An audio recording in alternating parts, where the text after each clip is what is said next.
Greetings and welcome to this week's edition of 401k Real Talk.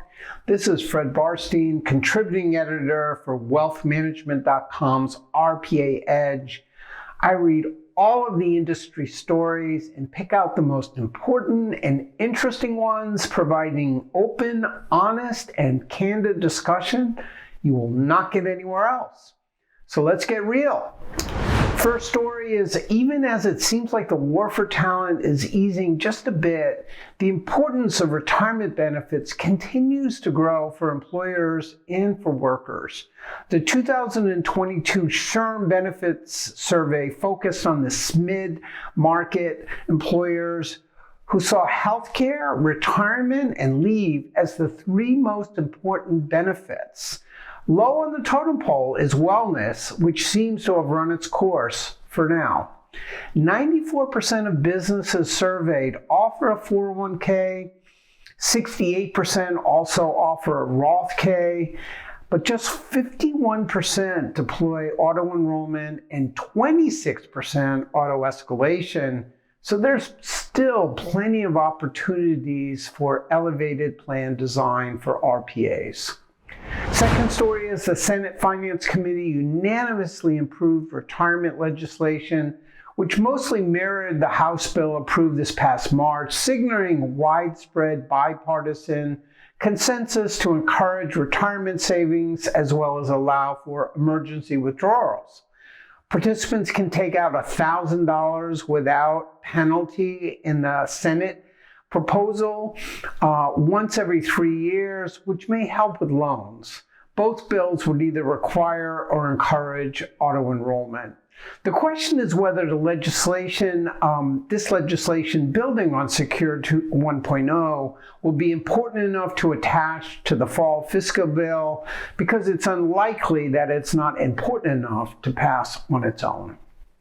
Third story, wirehouses are finally seeing the importance of building their wealth management business at the workplace.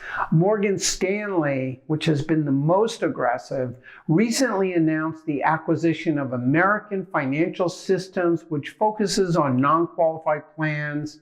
They had recently bought two institutional investment consultants, Cook Street and Hyas, which had a combined $117 billion under advisement and over 1 million participants.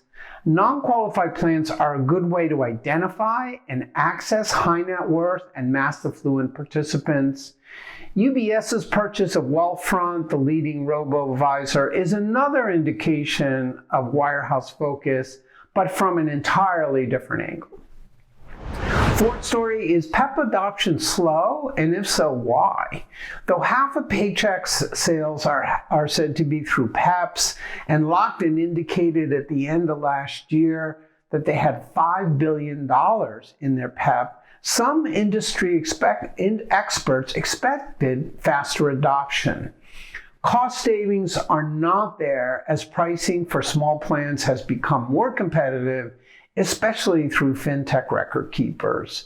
Inflation and student loan debt could be inhibiting plan adoption, as well as the lack of focus by small businesses. Envestnet, with over 100,000 advisors on their TAMP, and the recent acquisition of 401kplans.com, hopes to entice wealth advisors, perhaps using a PEP. And change does come slowly in the DC market until it doesn't. Final story is, what are some of the key lessons that I learned from the recent Wealth Edge event for RPAs from the wealth management industry? Some of these are new and some of these are going to resonate.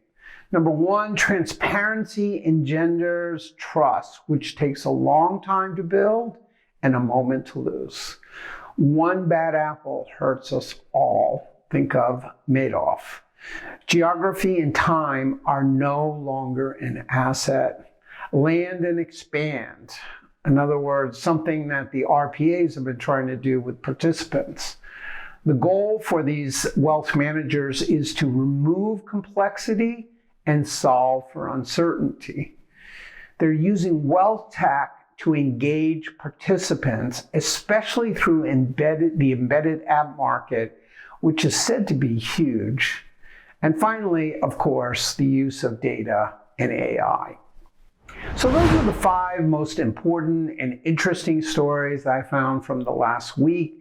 Let me know if I missed anything or if you had any comments.